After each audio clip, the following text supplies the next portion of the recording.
this delegated authority by saying, the Lord told me, and when I say people, I'm generally talking about denominationalism. The Lord spoke to me and told me to tell you. What they're trying to do is makeshift a delegated authority that never exists. The Lord told me to start this church. I know it's not the Church of Christ, but the Lord told me that this was the way for me to go. What they're trying to do is make us believe that God is somehow behind this plan and God has selected them to serve as a delegated leader.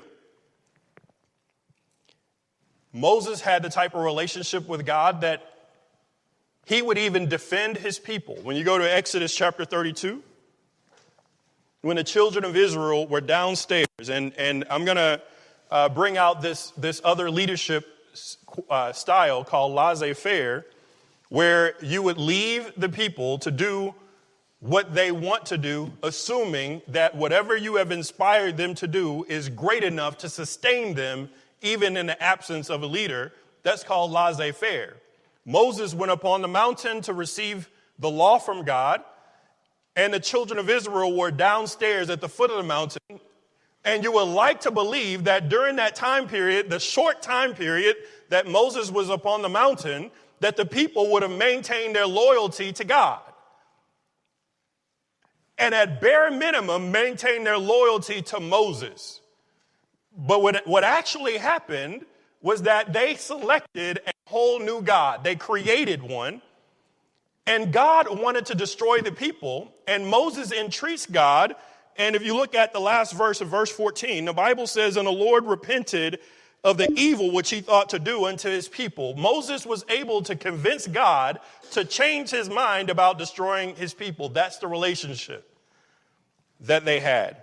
And we find this in multiple cases. For example, Hezekiah, who was going to die, he goes to God because of the relationship that he has with God. Remember the things that I've done. And God had mercy on Hezekiah by blessing him with more years of life. We see God change his mind. When you look at his failure, if you go with me to Numbers chapter 20, and I won't read these verses because we know them, and I got my first sign of 5 minutes.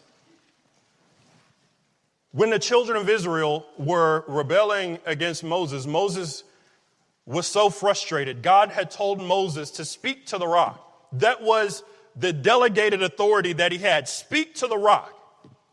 And Moses took it upon himself and used an authoritative leadership style and then struck the rock. He inserted his own wishes upon what was going to be done based on his frustration with the people that didn't even belong to him, which he stated earlier. And God punished him for that. He told him that you won't be able to enter into the promised land. But in Numbers chapter 20 and verse number 11, and I'm trying not to give a free pass to the leaders who demonstrate bad leadership, but it is the case. Despite Moses' inadequacies as a leader, did God punish the children of Israel by not giving them water? Look at Numbers 20 and 11.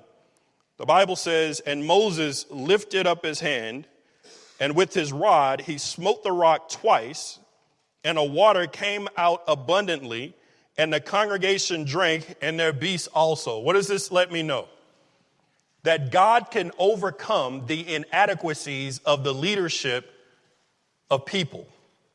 God can still provide for his people, even though the leadership is not doing what they're supposed to be doing. Now, can blind men lead blind men into hell? Absolutely they can. But it doesn't mean that you're going to suffer from a lack of provision from God because of an inadequate leader. So throughout all this, we see that Moses demonstrates all different kinds of leadership styles depending on the situation that he was in. But he was not a perfect man by any means. And we can learn what not to do. First of all, one of the things I've learned is that you can't be a leader that is not present among the people. You can't. In the military, they would say lead from the front. Moses did lead from the front, but then he left them to themselves for a little while. and they got themselves in trouble.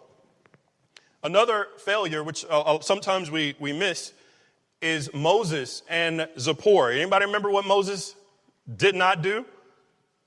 He was supposed to circumcise his son. That shows that he was neglectful. He was apathetic regarding following God's law. And did God go after him? Yes, he did. So even the greatest of leaders, God will still go after if you disobey him. And his wife ended up doing something that she hated doing because her husband was in danger.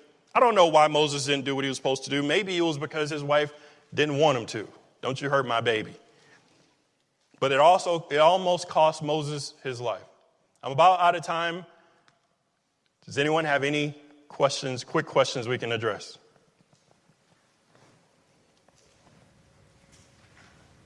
Man, I must have done a great job. There we go. Appreciate your time. Thank you. All the way my Savior leads me. Speech on. Brightness, 31. Volume selected. Hearing device. Focus. Page 1 of 3. Screen mirror. Brightness. Selected. Screen recording.